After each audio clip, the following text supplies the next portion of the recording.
आज हम बनाएंगे बहुत ही स्पेशल और बहुत ही मज़ेदार से बनने वाले पिशावरी चपली कबाब। ईद स्पेशल रेसिपी है ये। और ये जो चपली कबाब की रेसिपी है, पूरी वीडियो के दौरान ही मैं आपसे बहुत सारी बातें शेयर करूंगी। आपने उनको लाजमी फॉलो करना है ताकि आपके भी चपली कबाब जो है फर्स्ट ट्राई में बहुत ही परफेक्ट किस्म के बने। दो तरह की प्रॉब्लम्स आते हैं चपली कबाब को बनाते वक्त। एक, या तो चपली कबाब फ्राई करते वक्त ही टूट जाते हैं, दूसरा या बहुत ज्यादा हार्ड हो जाते हैं। दोनों प्रॉब्लम का सोल्यूशन जो है मैं आपको वीडियो में ही दूंगी, तो उसके लिए आपने वीडियो को स्किप बिल्कुल नहीं करना, वीडियो को पूरा ही देखना है। तो टाइम को जाया किए बगैर बनाना शुरू करते हैं। सबसे पहले जो है हमने यहाँ पर एक चॉपर मशीन ली है, उसमें शामिल करेंगे 2 दरमियाने साइज के प्याज। अच्छा, अब प्याज को मैंने रफली काटा है, ये नहीं कि एकदम बड़े बड़े चंक से आप लोग इसके अंदर डाल दें तो आपकी मशीन जो है जाहिर वो थोड़ा सा मुश्किल कर सकती है। अब हमने क्या करना है, हमने इसको चॉप करना है। अच्छा, ये काम आप लोग हाथों से करना चाहें, छुरी की मदद से, तब भी कर सकते हैं, लेकिन तब ये है आपको बहुत छोटा छोटा इसको काटना है। जरूरी नहीं है कि ये काम मशीन में ही हो सकता है। मेरे पास ये है तो मैं इसकी मदद से कर रही हूँ। जिनके पास है तो वो इसी से ही कर लें, जिनके पास नहीं है तब वो छुरी से इसको प्याज को छोटा छोटा काटना है आपने। अच्छा जी, प्याज हमारी चॉप हो चुकी है और ये मैं आपको चेक करवाती हूँ, चेक करें, बिल्कुल बारीक सी ये कटी है। इसी तरह की ही प्याज हमें चाहिए चपली कबाब बनाने के लिए। अब ये जो प्याज हमने चॉप की है इसको एक अलग से बर्तन में निकाल लेते हैं। अब हमने करना क्या है, इस प्याज का पानी जो है उसको निकालना है। अब इस प्याज को बारीक करने का मकसद ये है कि इसके अंदर से पानी जो है बहुत आसानी से रिमूव हो जाए। अच्छा, हाथों से मैं निचोड़ के निकाल रही हूँ क्योंकि बहुत आसानी से ऐसे भी हो जाएगा। अगर आपसे इस तरह से नहीं हो रहा तो फिर कोई मलमल का कपड़ा ले ले, उसके अंदर इसको रखे और फिर जो है एक्स्ट्रा पानी सारा निचोड़ लें। लेकिन बिल्कुल थोड़ी सी ही ये प्याज है, 2 ही हमने छोटी प्याज ली है। अच्छा, ये देखें कितना ज्यादा पानी जो है प्याज का निकल रहा है। ये पानी आपने लाजमी निकालना है क्योंकि अगर आपकी प्याज पानी वाली होगी तब क्या होगा, आपके चपली कबाब टूट सकते हैं। क्या लोगों को इशू आता है कि जी चपली कबाब बनाते हैं तो वो बनाते हुए ही टूट जाते हैं। आज की वीडियो में मैं आपको यही ट्रिक्स ही बताऊंगी कि कबाब को किस तरह से हम लोग बचा सकते हैं टूटने से।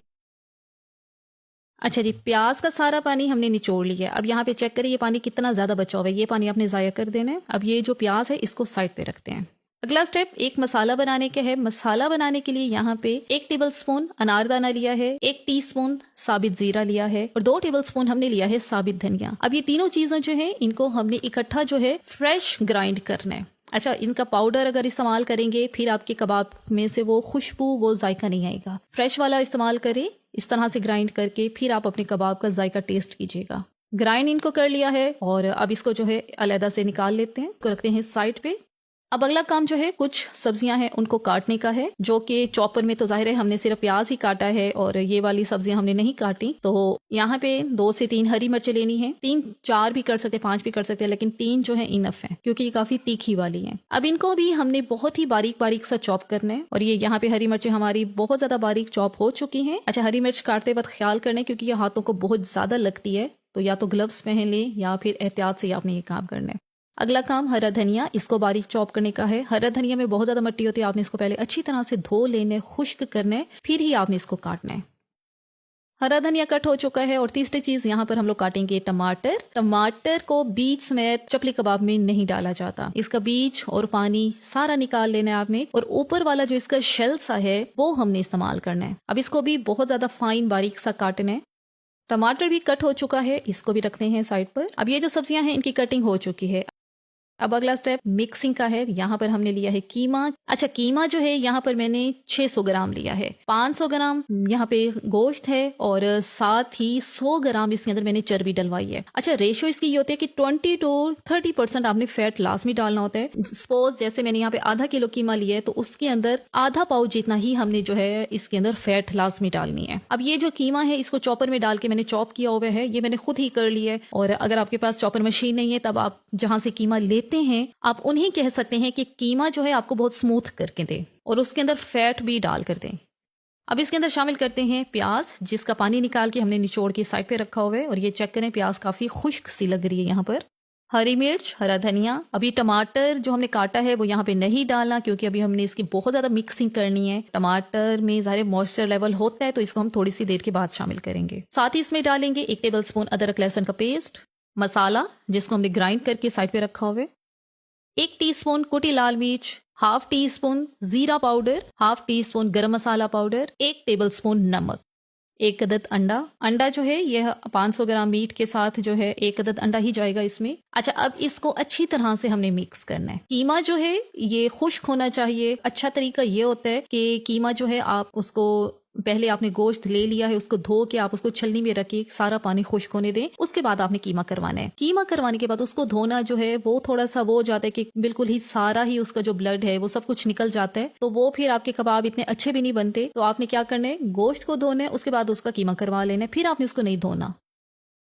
अच्छी तरह से ये मिक्सचर जो है हमने इसको मिक्स कर लिया है। अब यहाँ पे हम लोग डालेंगे गेहूं का आटा, और गेहूं का आटा तकरीबन यहाँ में मैंने 4 टेबलस्पून डाला है। ये वाला छोटा जो मेरा कप है ये 4 टेबलस्पून इसमें जो है आटा या जो भी चीज है वो आती है। आप लोग गेहूं का आटा इस्तेमाल करना चाहिए, आपकी मर्जी है। प्लेन फ्लोर इस्तेमाल करना चाहिए, वो आपकी मर्जी है। और अगर आपके पास मकई का आटा है तो वो और अच्छी बात है, लेकिन इस वक्त मेरे पास मकई का आटा नहीं है तो मैं यहाँ पे गेहूं के आटे का इस्तेमाल कर रही हूँ। 4 टेबलस्पून इनफ है गेहूं का आटा 500 ग्राम मीट के लिए। इससे ज्यादा डालेंगे तो फिर आपके कबाब जो हैं वो सख्त हो जाएंगे, अकड़ जाएंगे। अच्छी तरह से मिक्स कर लिया है। अब इसके अंदर टमाटर शामिल कर देते हैं जो कि हमने पहले नहीं डाले थे।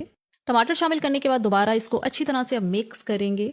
अब चपली कबाब की एक साइंस ये होती है कि इसका ये जो कीमा बनाना है इसको आपने हल्का मिक्स नहीं करना, फिर आपके कबाब का टेक्सचर वैसा नहीं आएगा जैसा कि ज्यादातर आपको जो मशहूर होटल हैं जो चपली कबाब के लिहाज से जो उनका होता है। इन कबाब की जो स्पेशलिटी है वो यही ही है कि इसके जो कीमा ये जो बनाते हैं हम लोग, इसको अच्छी तरह से आपने इसको मिक्स करना है। और उसके लिए मैं एक बड़ी जो है प्लेट वो ले रही हूँ, और ताकि इजी हो जाए इस कीमे को मिक्स करना। अब इसको किस तरह से मिक्स करना है, बिल्कुल वैसे ही जैसे कि हम लोग आटा गूंथते हैं और इसको जैसे मसलते हैं। मेरी कोशिश है कि मैं आपको दिखा सकूं कि इसको मिक्स किस तरह से करना है। इस तरह से मिक्स करने से क्या होगा, कीमे के अंदर जो है थोड़ा सा एक रेशा सा बनेगा और एक लेस सी बनेगी, क्योंकि इसके अंदर फैट है और कीमा फैट के साथ जब इस तरह से हम इसको मिक्स करेंगे तो एक लेस सी बन जाएगी जो कि हमारे कीमे को बहुत परफेक्ट बनाएगी, और इससे आपके कबाब जो है बिल्कुल टूटेंगे नहीं और बहुत ही अच्छे से तैयार होंगे। अब ये जो मिक्सिंग का टाइम है इसको आपने 2 से 3 मिनट लाजमी इसी तरह से मिक्स करना है। ये आप चेक करें, ये चेक करें, कीमे का टेक्सचर चेक करें। इस तरह का टेक्सचर होता है चपली कबाब बनाने के लिए। अगर आप कच्चे कीमे के कबाब बना रहे हैं तो वो टोटली डिफरेंट रेसिपी है, और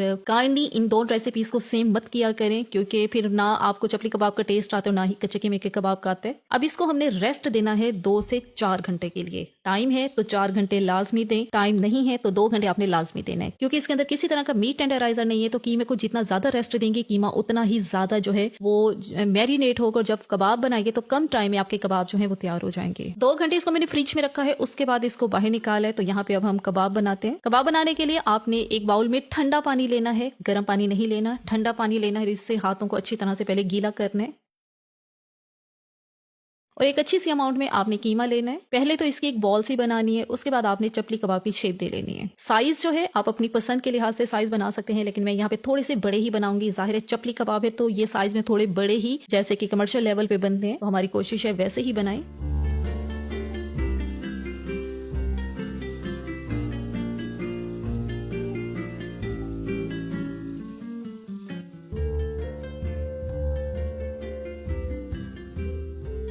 तो बस ये अगला स्टेप जो है इनको फ्राई करने का है। फ्राई करने के लिए ऑयल जो है मीडियम फ्लेम पे गरम कर लिया है, और गरम ऑयल में हम अपने कबाब जो है इनको फ्राई करते हैं। अच्छा, इनको बहुत डीप फ्राई आपने नहीं करना होता, हल्का शैलो हल्का डीप ही रखना होता है, तकरीबन मीडियम सा करना है आपने इसको। जो ओरिजिनल रेसिपी है वो लोग इसको फैट में फ्राई करते हैं।